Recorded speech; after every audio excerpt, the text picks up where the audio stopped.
ये हमारा है रिकर्जन। इसमें स्टेप नंबर 1 में ये होता है कि हमें ना एक कोड पहले से गिवन होता है, जिसमें हमें करना ये होता है कि उसकी कॉस्ट निकाल के इक्वेशन बनानी होती है। अब इसमें क्या हो रहा है कि जो हमारा टेस्ट का फंक्शन है, इसकी t(10) कॉस्ट निकलेगी, और ये जो प्रिंट एक लाइन हो रही है इसकी 1 है। फिर जो टेस्ट बार बार फंक्शन से कॉल हो रहा है, इसकी t(n-1) आएगी। ये हमारे इक्वेशन ये हो गई। फिर उसके बाद स्टेप नंबर 2 में ये हो रहा है कि हमने जो इक्वेशन बनाई है उससे हमें एक ट्री बनाना है। ट्री में ये जो 2 ब्रांचेस निकल रही हैं, इसका मतलब ये ऐसे निकलेगी कि ये जो हमारा कोड था ये 2 चीज़ें प्रिंट कर रहा था, कर रहा है, 2 काम कर रहा है। एक तो प्रिंट कर रहा है उस n को, और एक कर रहा है फंक्शन को कॉल। तो हमने यही किया है कि जो t(n) है वो n को प्रिंट कर रहा है और फिर उसके बाद फंक्शन को कॉल कर रहा है। फिर n-1 प्रिंट करेगा, फिर n-2 को कॉल करेगा। इस तरीके से चलते चलते ये फर्दर आगे चलेगा। अब मैंने यहाँ 2 लिखा है, तो अब मैंने एग्जाम्पल के तौर पे यहाँ मिसाल के तौर पे t(n) में 100 है, तो उसने n से 100 को प्रिंट किया और n-1 99 को कॉल किया। फिर 99 ने यहाँ प्रिंट किया और यहाँ से इसने 98 को कॉल किया क्योंकि -2 है। अब मिसाल के तौर पे चलते चलते चलते चलते ये 2 हो गया, मतलब -2 -3 -4 -5 एंड -98, तो यहाँ 2 आ जाएगा। तो t(2) ने 2 को प्रिंट किया और फिर 1 करके इसने इसको कॉल किया। 1 से 1 प्रिंट हुआ और 1 से 0 को कॉल किया, और फिर 0 के बाद टर्मिनेट हो जाएगा क्योंकि कंडीशन 0 से ऊपर नहीं थी, तो इसलिए इसके आगे मूव नहीं होगा। तो ये स्टेप 2 में ये ट्री बनाना था। अब स्टेप नंबर 3 में हमने ये कंडीशन खुद बनाई है कि जब हमारा कोड n = 0 हो जाए तो उस वक्त टर्मिनेट हो जाए, मतलब 1 हो जाए, और जब तक हमारा 0 से बड़ा होगा n, तो उस वक्त हमारी ये कंडीशन वैलिड होगी। तो इसी हिसाब से हमारी जो इक्वेशन थी वो t(n) = t(n-1) + 0। अब हम क्या कर रहे हैं, अब यहाँ लिखा हुआ है t(n). अब सबसे पहले हम कैलकुलेट करेंगे t(n-1) के लिए।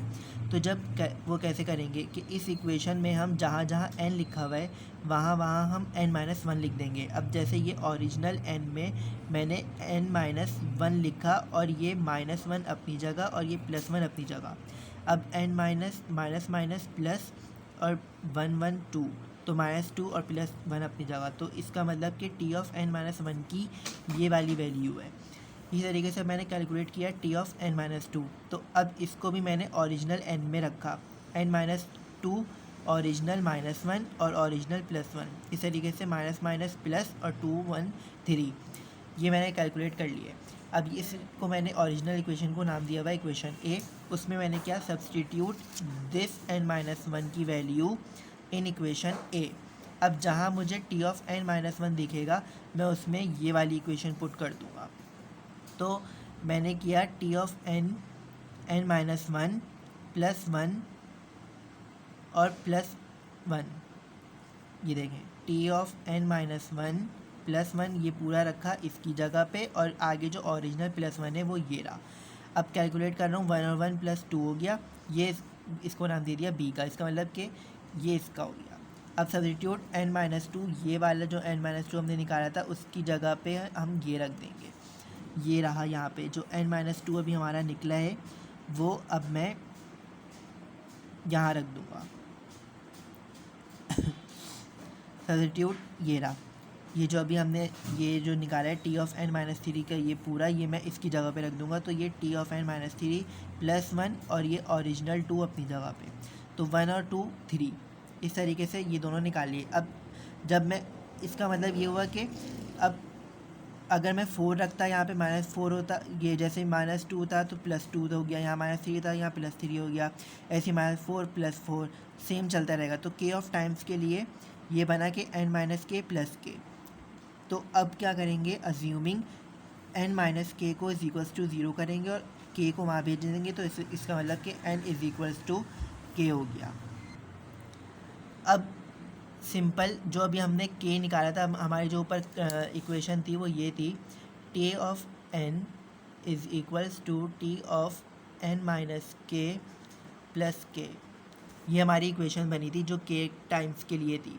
तो अब क्या करेंगे, जो अभी हमने n = k किया था 0 करके, अब वो k की जगह पे हम n रख देंगे, ये रख दिया। और फिर ये ज़ीरो हो गया और फिर ये अपनी जगह पे सेम है। अब ये हमने ऊपर जो कंडीशन बनाई थी वहाँ पे कि एन के इज़ इक्वल्स टू अगर ज़ीरो होगा तो उसकी 1 हो जाएगी कंडीशन। तो जब ज़ीरो आ जाएगा तो उसकी जगह पे हम 1 रख देंगे, तो ये हमारा 1 हो जाएगा जब टी ज़ीरो हो जाएगा एन। तो अकॉर्डिंग टू कंडीशन अब 1 हमारा कांस्टेंट है तो हम उसको निगलेक्ट कर देंगे और हमारा एन बचा और ये हमारी time complexity big of n की। तो इस पूरे कोड का जो टाइम कॉम्प्लेक्सिटी थी वो बिग ऑफ एन आई है।